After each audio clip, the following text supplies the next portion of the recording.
If you've owned an Ego string trimmer with their rapid reload head for more than 5 minutes, I can guarantee you that you've run into this problem where the string just won't push through and it gets stuck in the housing. First thing to do is take off the spool cap or the cap to the housing by pushing in the two sides here and here, and then just pulling it up.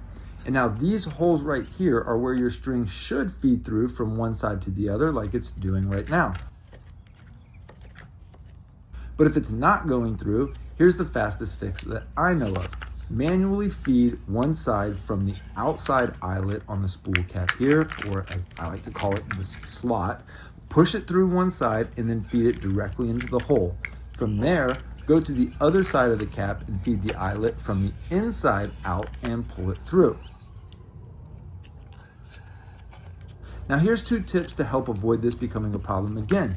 Line up the hole from the housing with the eyelet from the cap prior to placing it back on the housing. Because if these things spin together, you want the eyelet to be readily by the hole next time you need to feed it, right? And tip number 2 is to make sure that you use the bump feature well before your string gets too short. Because if it gets too short, it will just retract inwards and then you'll have to pull this whole thing off because there's no way to pull it through.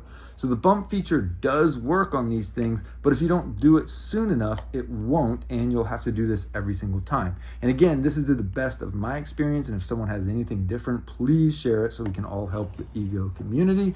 But then just snap it back down, pull the string so that it's 50-50 equal length on both sides, and then wind it like you're supposed to.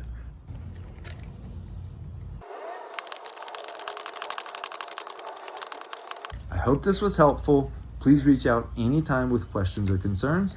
Have a great day.